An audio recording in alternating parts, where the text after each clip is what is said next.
हाँ, प्रिय विद्यार्थियों, हमने पिछली कक्षा में सूरदास का जीवन परिचय है, सूरदास के जो वात्सल्य से संबंधित पद है, गोपियों का जो कृष्ण के प्रति जो प्रेम है और जो गोपियों का जो वीर वर्णन है, हमने उनका अध्ययन किया। आज हम अध्ययन करने जा रहे हैं शब्द शक्ति। शब्द शक्ति किसे कहते हैं, शब्द शक्ति का क्या महत्व है और शब्द शक्ति से क्या होता है, इसके बारे में हम अध्ययन करेंगे। तो शब्द में जो निहित शक्ति होती है, शब्द में जो निहित जो क्षमता होती है, उसको प्रकट करने की शक्ति को शब्द शक्ति कहा जाता है।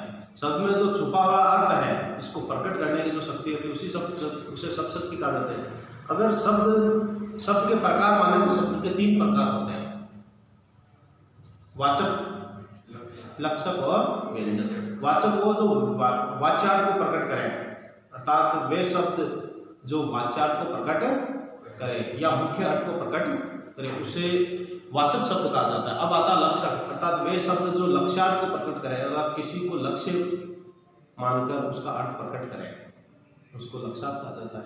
तीसरा है व्यंजक।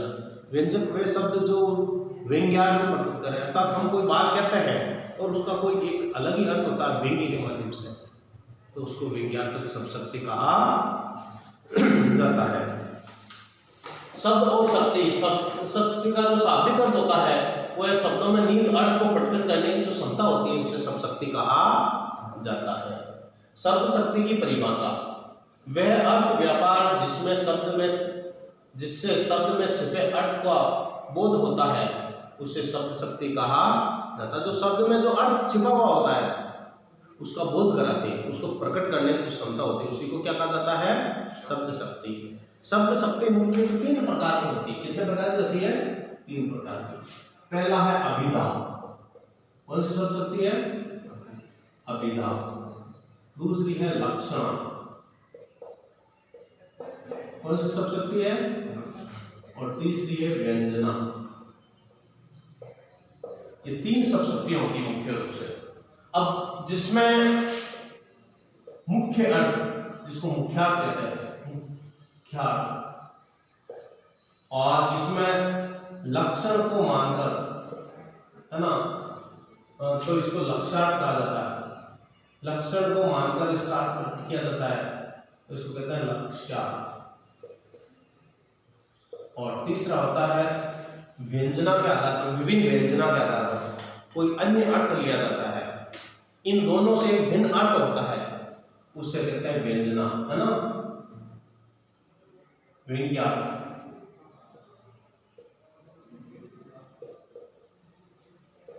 तो व्यंग्यार्थ। अब जैसे मान लो कोई बात है और हम उसको सामान्य भाषा में कहें, जैसे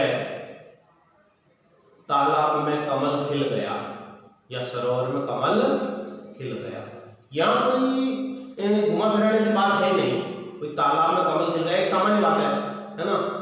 मनीष के भाई का नाम कमल है, इसी में कोई व्यंग्यार्थ है नहीं है ना। तो जब हम कोई भी बात कहते हैं वो सामान्य अर्थ के संबंध में कही जाती है, तो वहां अभिधा शब्द शक्ति होती है। जैसे मोहन की गाय 5 लीटर दूध देती है, इसमें कोई व्यंग्य है क्या? नहीं ना। सामान्य तो मोहन की गाय कितने दूध देती है? 5 लीटर। जैसे रमेश का भाई कमल है, तो यहाँ सामान्य अर्थ में रमेश का भाई का नाम क्या है? कमल है। अगर मैं कह दूं, ये तो हो गया सामान्य अर्थ में, अर्थात सामान्य अर्थ। अब दूसरा आता है लक्षण के आधार पर, या किसी को लक्ष्य बनाकर अर्थ प्रकट किया जाता है। अब वह कहूं, अरे मोहन का मुख तो कमल के समान है। किसके समान है? कमल के समान है। अब देखो, वहां कमल पुष्प नहीं है क्या? नहीं है ना। कमल के समान का अर्थ मोहन का मुख कैसा सुंदर है। कैसा है? सुंदर है। तो यह सुंदरता के संबंध में लिया, तो वहां सुंदरता जो शब्द है वो लक्ष्य बनाकर लिया गया है, अर्थात किसी को लक्षित किया गया और लक्षित करके उसका अर्थ लिया गया है। जैसे मैं कहूं मोहन तो गधा है, क्या है? गधा है। वो वास्तव में गधा नहीं है, उसके कोई न तो 4 पांव है, न कोई पूंछ है, न कोई बड़े बड़े कान है, अर्थात वो मूर्ख है। किसके? अर्थात उसकी मूर्खता के संबंध में लिया। किसके संबंध में लिया? मूर्खता के। तो वहां लक्ष्य हुआ ना, हमने उसको लक्ष्य समझ। अब मैं तो कह दूं अरे रवि तो हाथी है, क्या वो हाथी है? नहीं।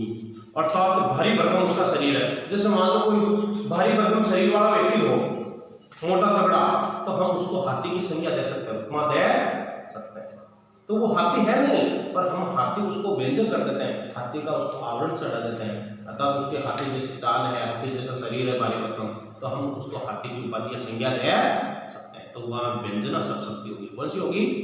व्यंजना शब्द शक्ति। जैसे मैं कह दूं 9 2 11 होना, यहां देखो 9 2 11, 9 2 11 में से सामान्य संख्या में लेकर देखो अभिधा अर्थ भी हो रहा है, 9 2 कितने में 11 होना, पर होना शब्द अगर बात देखें तो 9 2 11 होने का अर्थ होता भाग जाना। तो वहां 9 2 11 होने का 11 हो रहा नहीं है, अर्थात अन्य अर्थ निकल रहा है, एक व्यंजना के आधार पर अर्थ निकल रहा है। तो वहां क्या हो रहा है? वह व्यंजना शब्द शक्ति होगी, क्योंकि हमने सामान्य अर्थ नहीं लिया। और जहां सामान्य अर्थ नहीं होता, जैसे मैंने एक सामान्य अर्थ की कहा कि मोहन की गाय 5 लीटर दूध देती है, अब उसमें क्या व्यंजना है? कोई व्यंजना नहीं है। सामान्य से अर्थ है कि मोहन की गाय 5 लीटर दूध देती है, मोहन का भाई कमल है, इसमें कौन सा है? क्या भाई? नहीं। अगर मैं कह दूं अरे मोहन ने तो अपने घर में सांड पाल रखा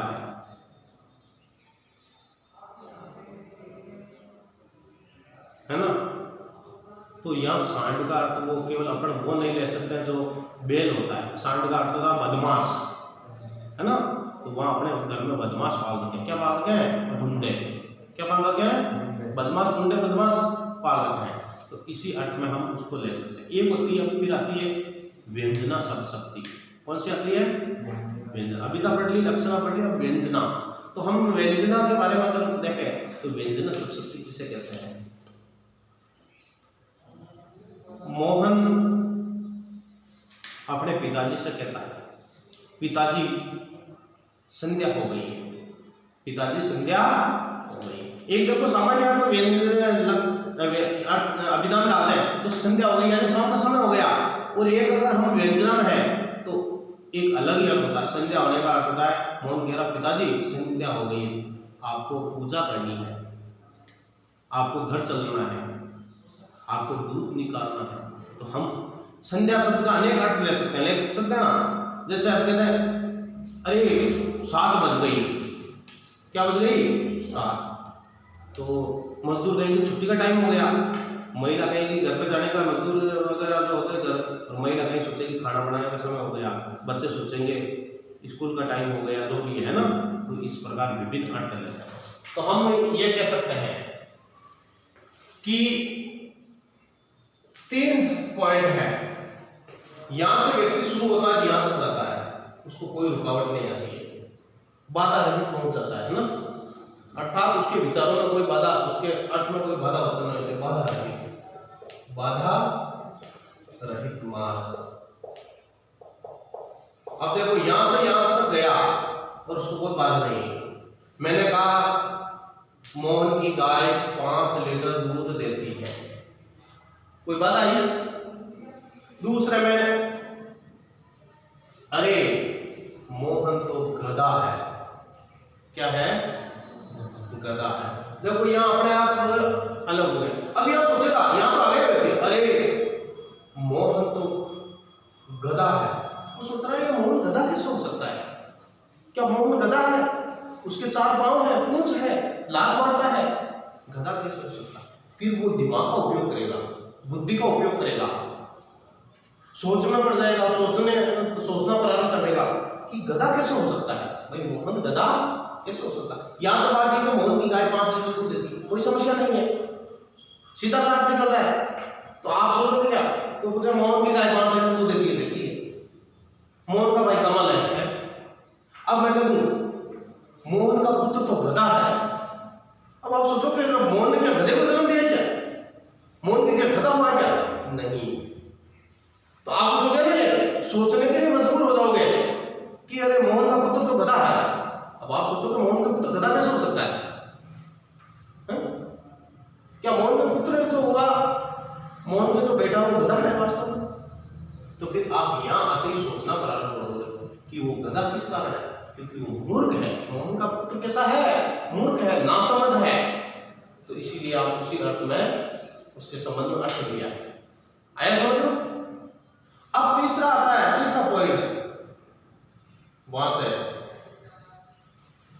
संध्या हो गई। देखो यहां तक कोई अर्थ में परिवर्तन नहीं है, यहां ऐसा चल रहा है। 7 बज गए, यहां आते व्यक्ति सोचना प्रारंभ करता है। यहां तो कोई नहीं सोचा, देखो यहां सोचना पड़ रहा है और यहां कहीं भी नहीं सोचा। और यहां आते अरे संध्या हो गई, अरे 7 बज गए, शाम को 7 बज गए, संध्या हो गई, गुजर गएगा, आरती का समय हो गया, बच्चे कहेंगे खेल का समय हो गया, स्त्री महिलाएं कहेंगे खाना बनाने का समय हो गया, है ना, और मजदूर कहेगा घर जाने का समय हो गया। तो जहां से सोच है वो विभिन्न क्षेत्रों में परिवर्तित हो जाती है। व्यक्ति अलग अलग विचारधारा से सोचता है, प्रत्येक व्यक्ति अलग अलग सोच से सोचता है। तो वहां होती है व्यंजना सब शक्ति। कौन सी होती है? व्यंजना सब शक्ति। अभिधा में देखो कहीं बाधा रहित मार्ग है, कोई मार्ग में बाधा नहीं है। मोहन की गाय 5 लीटर दूध देती है। अब मैं कह दूं इस बच्चे का नाम रफीक है, तो इसमें कौन सा है? अब मैं कह दूं रफीक तो गधा है, रफीक तो ब्रिलियंट है ना? ब्रिलियंट का अर्थ कोई ब्रिलियंट नाम थोड़ा ना उसका, अर्थात हमने क्यों लिया उसका? क्योंकि वो बुद्धिमान है। आपने कई बार पढ़ा होगा, परीक्षा में कई बार बोल लेते हैं लाल पगड़ी जा रही है, लाल पगड़ी जा रही है। लाल पगड़ी जाती है क्या कभी? अर्थात लाल पगड़ी को देखो, अब कहेंगे लाल पगड़ी जा रही है, यहां पे सोचोगे लाल पगड़ी कैसे जा सकती है? तो लाल पगड़ी को पहना हुआ जो सिपाही है वो जा रहा है, सिपाही पहनता है पगड़ी, तो लाल पगड़ी पहना हुआ जा रहा है। अब मैं कहता हूं सीता तो नीरी गाय है, सीता तो नीरी गाय है। नीरी का अर्थ भोली, अर्थात सीता भोली है, सरल स्वभाव की है। कैसी है? सरल स्वभाव की। अगर यहां कह दूं सीता तो नीरी गाय हो सकता है क्या? नहीं हो सकता, क्योंकि ये इसी अर्थ में आएगा। अब मैं कह दूं अरे 10 बज गए, अरे 10 बज गए, आप किस अर्थ में लोगे? किस अर्थ में लोगे? कोई सोचेगा स्कूल जाने का, कॉलेज जाने का समय हो गया, कोई सोचेगा मेरे को कहीं जाना है, बस आने वाली है। माता पिता सोचेंगे अरे 10 बज गए, जानवरों को पानी पिलाना है, चारा डालना है, सोचते हैं ना? तो अलग अलग अर्थ में लिया जाता है। जहां सामान्य अर्थ प्रकट होता है वहां अभिधा सब शक्ति होती है। जहां किसी लक्षण को माध्यम बनाकर अर्थ लिया जाता है वहां कौन सी होती है? लक्षण सब शक्ति होती है। और जहां व्यंजना अर्थात विभिन्न व्यंजना के माध्यम से विभिन्न व्यक्ति विभिन्न क्षेत्र में सोचना प्रारंभ कर देता है, स्वतंत्र विचारधारा के द्वारा सोचना प्रारंभ कर देता है, तो वहां व्यंजना सब शक्ति होती है। व्यक्ति स्वतंत्र हो जाता है सोचने के लिए। जैसे मैंने कह दिया 1 बज गई है, अब 1 बज गई है तो मान लो आप अलग अलग हो गए, छुट्टी होने वाली है, आप अलग अलग हो गए 1 बजे तो मैं खाना खाती हूँ, ये अलग अलग लगी 1 बजे तो मुझे घर पे जाना है, घर वालों को बुलाया है ना, ये अलग अलग लगा 1 बजे मुझे नमाज पढ़ने जाना है। तो इसका मतलब है सब व्यक्ति व्यंजना सब कुछ स्वतंत्र होता है, अर्थात व्यक्ति स्वतंत्र रूप से सोचना प्रारंभ कर देता है। आगे समझो। अब आती है परिभाषाएं, क्योंकि आपको परिभाषा भी पूछते हैं। तो परिभाषा, अभिधा की परिभाषा किस प्रकार? वे शब्द शक्ति जिसमें किसी सामान्य अर्थ का बोध होता है तो उसे अभिधा शब्द शक्ति कहा जाता है। जैसे उदाहरण भी देना है, जैसे मोहन की गाय 5 लीटर दूध देती है। मोहन के भाई का नाम कमल है। मोहन सुबह उठकर दौड़ लगाता है। रमेश 9 बजे खाना खाता है। 9 बजे खाना खाता है, इसमें क्या है? अब आप दूसरा अर्थ नहीं ले सकता। मैं कह दूं अरे 9 बज गई, देखो वहां अलग अर्थ हो सकता है, तो आपको 9 बज गई, मुझे वहां जाना है, ये कहेगी मुझे वहां जाना है, ये कहेगी मुझे घर पे जाना है ना? तो मैं कह रहा हूं 9 बजे खाना खाता, तो उसका नियम है। अब आता है दूसरा लक्षण शब्द। वे सब शक्ति जिसमें लक्ष्यार्थ में मुख्यार्थ में बाधा उत्पन्न होने पे लक्षण के आधार पर अन्य अर्थ ग्रहण किया जाता है। लक्षण के आधार पर अन्य अर्थ ग्रहण किया जाता है, तो वहां लक्षण शब्द शक्ति होती है। लक्षण शब्द शक्ति जैसे उदाहरण देखो, जैसे सीता तो निरी गाय है, मोहन तो गधा है। क्या है? गधा। तो वहां गधे का अर्थ कोई गधा नहीं है, वहां उसके लक्षण के आधार पर अर्थ लिया जाता था, तो उसको मूर्खता क्या आता है, उसकी मूर्खता क्या आता। जैसे मैं कह दूं मोहन का मुख तो चंद्रमा के समान है, अर्थात चंद्रमा के समान सुंदर है। जो सुंदरता शब्द है वो लक्षण है। क्या है? मोहन का लक्षण। उसी के आधार पर उसका अर्थ लिया जाता है। अब जैसे लक्षण शब्द शक्ति के भी 2 भेद होते हैं, एक तो उपादान लक्षण और एक लक्षण लक्षण। उपादान लक्षण में हम जैसे मान लो कि एक तो होती है उपादान लक्षण और एक होती है दूसरी लक्षण। अब उपादान लक्षण हम क्या करते हैं? जब लक्ष्यार्थ में वाचार्थ सम्मिलित होता है, अर्थात जब लक्ष्यार्थ में मुख्य अर्थ अर्थात अभिधेयार्थ या वाचार्थ सम्मिलित होता है, तो वहां जो अर्थ होता है सामान्य अर्थ लिया जाता है। जैसे हाथ पैर बचा के रखना, हाथ पैर बचा के रखना, अर्थात हाथ पैर ही बचाओगे, बाकी और शरीर नहीं बचाओगे, अर्थात शरीर का प्रत्येक अंग बचाना। तो यह हाथ अपन कहते हैं ना, वही ये काम ध्यान से करना, हाथों का ध्यान रखना। मान लो कोई मशीन चला रहे हो, तार लगा रहे हो, पिन लगा रहे हो, तो आप बोलेगा अरे हाथों का ध्यान रखना, करंट आ जाएगा। तो हाथ का ध्यान रखना तो फिर पग लगा दो, हाथ का ध्यान रखना पग लगा दो उसमें, ये हो सकता है क्या? तो फिर पग लगा दो, कैसे हो सकता है ना? तो इसका मतलब है कि केवल हाथ नहीं बचाना, आपको पूरा शरीर बचाना है, समझ गए ना? तो केवल आपको हाथ नहीं बचाना, पूरा शरीर ही बचाना है। अब जैसे दूसरा एक दूसरा उदाहरण ले लें, तो दूसरा उदाहरण में अपना कहते हैं दो बंदूक ने सारे गांव को लूट लिया। 2 बंदूकों ने सारे गांव को लूट लिया। अब 2 बंदूकें कोई लूट सकती है क्या? अर्थात बंदूक वालों ने, अर्थात 2 गुंडों ने, किसने? अर्थात 2 बंदूकों ने नहीं लूटा है, 2 गुंडों ने, अर्थात 2 बंदूकधारियों ने सारे गांव को लूट लिया है। तो यहां हुई उपादान लक्षण। अब लक्षण लक्षण में वाचार्थ नीत नहीं होता, समाहित नहीं होता, अर्थात एक अन्य अर्थ लिया जाता है। तो वहां जैसे हम कहते हैं मोहन तो शेर है। क्या है? शेर। क्या मोहन ऐसा उसके बाद शेर की तरह या दांत शेर की तरह, अर्थात बहादुर है। कैसा है? वीर है, बहादुर है। इसलिए अर्थात उसकी बहादुरी, उसकी वीरता को देखकर हम उसको किसकी संज्ञा देते हैं? शेर की। किसकी देते हैं? शेर की। जैसे मैंने कह दिया राजस्थान जाग उठा, राजस्थान जाग उठा। क्या राजस्थान जाग है? राजस्थान के लोग जाग उठे, अर्थात हम उसी को अर्थ में हम उसका संपूर्ण अर्थ ले लेते हैं। एक जैसे मैं कहता हूं लाला लाजपत राय पंजाब के शेर थे। लाला लाजपत राय पंजाब के शेर थे। नाम सुना ना, लाला लाजपत राय पंजाब के शेर, अर्थात पंजाब के वो शेर थे। शेर का अर्थ बहादुर, पंजाब के बहादुर सिपाही नहीं सर, बहादुर एक स्वतंत्रता सेनानी थे, एक बहादुर स्वतंत्रता सेनानी थे। हो गया या? अब आती है व्यंजना शब्द शक्ति। व्यंजना शब्द शक्ति किसे कहते हैं? वह शब्द शक्ति जिसमें अभिधेयार्थ और मुख्यार्थ, अभिधेयार्थ और मुख्यार्थ है ना, अभिधेयार्थ और लक्ष्यार्थ, अभिधेयार्थ और लक्ष्यार्थ के बाधित होने पर एक अन्य तीसरा ही अर्थ लिया जाता है और व्यक्ति सोचने के लिए स्वतंत्र होता है।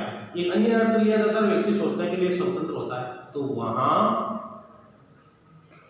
व्यंजना शब्द शक्ति होती है। अगर परिभाषा देखें तो वह शब्द शक्ति जिसमें मुख्यार्थ और लक्ष्यार्थ के बाधित होने पर एक अन्य अर्थ लिया जाता है, तो वहां व्यंजना शब्द शक्ति होती है।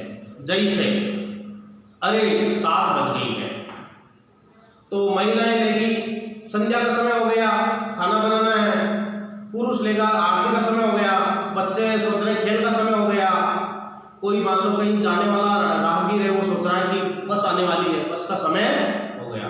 और कोई और कहीं जाने वाला, वो ट्रेन आने वाली है, तो ट्रेन का समय हो गया। विभिन्न अर्थ लेंगे, अर्थात व्यक्ति, प्रत्येक व्यक्ति स्वतंत्र रूप से सोचने के लिए मजबूर होंगे।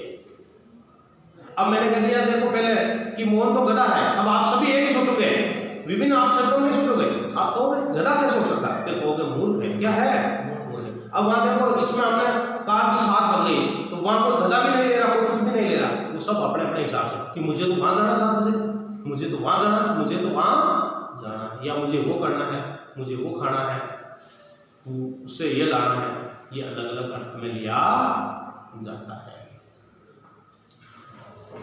व्यंजना शब्द शक्ति भी 2 प्रकार की होती है। एक होता है शाब्दिक व्यंजना और एक होती है आरती व्यंजना। वे शब्द शक्ति जो शब्दों में निहित अर्थ को प्रकट करे, अर्थात शब्द के आधार पर निर्मित हो, उसे शाब्दिक व्यंजना कहा जाता है। जैसे शाब्दिक व्यंजना में आते हैं एक तो श्लेष अलंकार और एक यमक अलंकार। कौन सा? श्लेष और यमक। जैसे श्लेष में ले सकते हैं, एक उदाहरण दे रखा है इसमें। कौन सा दे रखा है? चिरंजीवी जोरी जुरो है ना, क्यों सने गंभीर को गटी है वर्ष बानुजा वे हल्दर के वीर। तो अर्थात देखो, तो वर्ष बानुजा के भी 2 अर्थ है, हल्दर के भी 2 अर्थ है। एक तो हल को धारण करने वाला बैल और एक हल्दर का अर्थ होता है बलराम। कौन है? बलराम। अब वर्ष बानुजा का भी 2 अर्थ है, एक तो वर्षभ अर्थात बैल, अनुजा का अर्थ है पुत्री, है ना। तो जो बैल की पुत्री है उससे अर्थ लिया गया। और एक वर्ष बानुजा जो किसकी पुत्री थी? वर्ष बानुजा जो नामक राजा है, जो राजा के पिता का नाम था ना, उसकी पुत्री। तो यहाँ 2 अर्थ लिए गए। जैसे कनक कनक में भी हम ले सकते हैं, तो वहां भी कौन सी शाब्दिक व्यंजना होगी? आरती व्यंजना। जैसे अन्य अलंकार, जैसे अपन जो अर्थ अलंकार होते हैं ना, वो सारे के सारे अर्थ अलंकार किसमें जाते हैं? आरती व्यंजना। कौन सी में? आरती व्यंजना। व्यंजना 2 प्रकार की बताई मैंने, और उसके बाद में जो आगे का अध्ययन है हम वो कल करेंगे। धन्यवाद।